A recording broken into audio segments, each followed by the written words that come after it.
People like history to be tidy.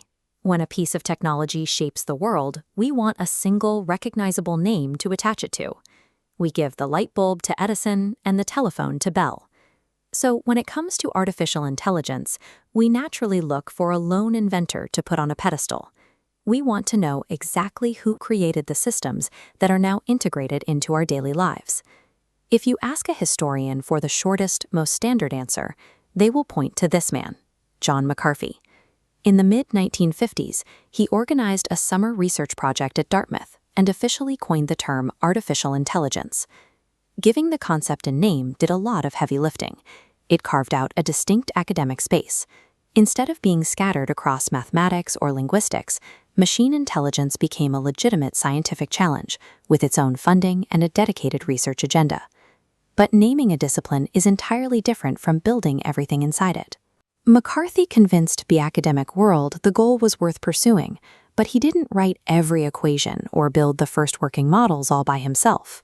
The problem with giving him sole credit is that it ignores the massive theoretical bedrock his work rested on.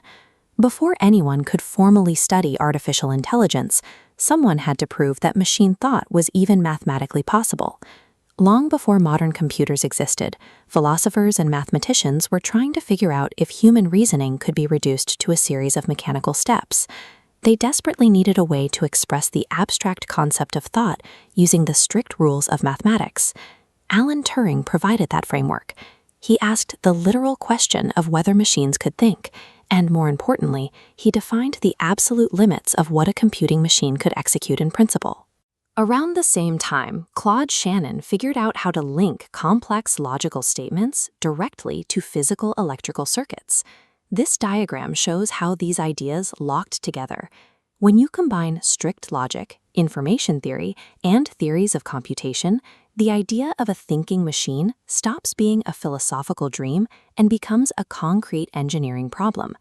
Add in Norbert Wiener's early work on cybernetics, which is the study of how physical systems use feedback to control and correct themselves, and the intellectual architecture was complete. When John McCarthy eventually established artificial intelligence as an official academic field, he was standing directly on the blueprints these theorists had already sketched out.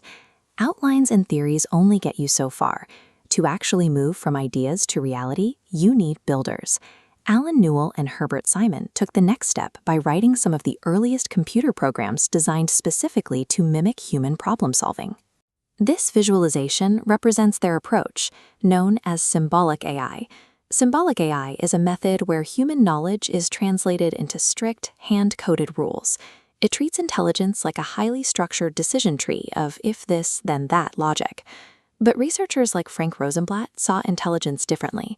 He pushed for a learning-based approach. Instead of following pre-written rules, a learning-based system recognizes patterns in data and adjusts its own connections through trial and error. Meanwhile, Marvin Minsky helped drive the entire culture of early research.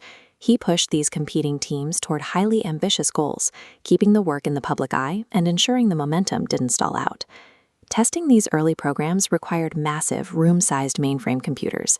The pioneers had to feed punch cards and magnetic tape into these giant machines just to see if their theories held up in practice.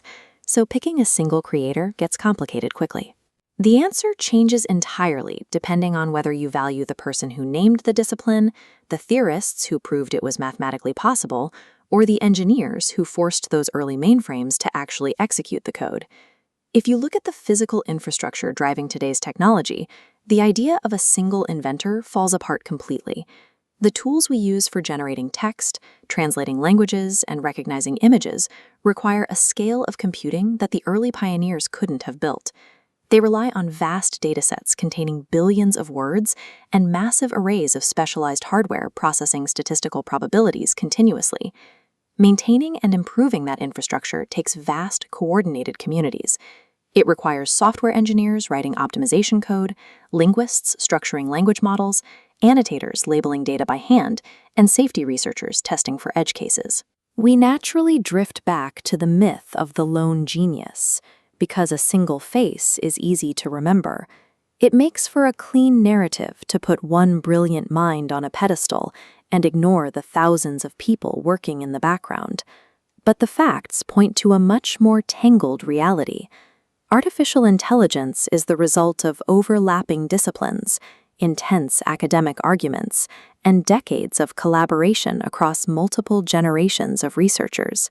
There is no single king of the robots. The history of this technology resembles a sprawling, crowded city built over a century, rather than a monument to one person.